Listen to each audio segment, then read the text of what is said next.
శ్రద్ధా Srinath main role లో నటించిన movie కలియుగం 2064. సో ఈ మూవీ అయితే ఆహా ఓటీటీ ప్లాట్ఫామ్ లో తెలుగు లాంగ్వేజ్ కూడా స్ట్రీమింగ్ అవుతుంది. ఇక ఈ మూవీ పాజిటివ్స్ అలాగే నెగిటివ్స్ విషయానికి వస్తే మెయిన్ పాజిటివ్ వచ్చేసి శ్రద్ధా శ్రీనాథ్, కిషోర్ వాళ్ళిద్దరు క్యారెక్టర్లు, వాళ్ళిద్దరు యాక్టింగ్ వాడిని, అలాగే ఈ మూవీలో మూడో క్యారెక్టర్ ఉంటాడు అనమాట. ఆ క్యారెక్టర్ మీద వచ్చే ఇంటర్వెల్ వచ్చే ట్విస్ట్ ఈ మూవీకి మెయిన్ ఎంగేజ్ అని చెప్పుకోవచ్చు అనమాట.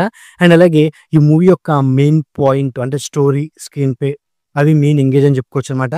అండ్ అలాగే ఈ మూవీ యొక్క టెక్నికల్ టీమ్ వర్క్, ఈ మూవీ యొక్క సినిమాటోగ్రఫీ, ప్రొడక్షన్ వాల్యూస్ ఈ మూవీకి మెయిన్ ఎంగేజ్ అని చెప్పుకోవచ్చు అనమాట. ఇక మైసూర్ పరంగా చూసుకుంటే ఈ మూవీ అనేది ఫస్ట్ ఒక సాధ్యతగా ఉండిద్ది అని చెప్పుకోవచ్చు అనమాట. అండ్ అలాగే రొటీన్ స్టోరీకి భిన్నంగా ఉండిద్ది. కొన్ని సీన్స్ కి క్లారిటీగా ఇవ్వకుండానే మూవీని క్లోజ్ చేస్తారని చెప్పుకోవచ్చు అనమాట. సో అండ్ అలాగే ఈ మూవీలో 2064 లో ఆకలి కోసం వాళ్ళు ఎందుకు అలమటిస్తున్నారు అనే పాయింట్ ని చాలా ఎమోషనల్ గా ఎంగేజింగ్ కన్వే చేయలేకపోయారు. అది కూడా ఈ మూవీకి మరో మైనస్ అని చెప్పుకోవచ్చు అనమాట. సో ఓవరాల్ గా ఇదండి కలియుగం 2064 మూవీ రివ్యూ. సో నా రివ్యూ నచ్చినట్లయితే వీడియోకి ఒక చిన్న లైక్, అలాగే మా ఛానల్ ని సబ్స్క్రైబ్ చేసుకోండి. Okay, thank you all.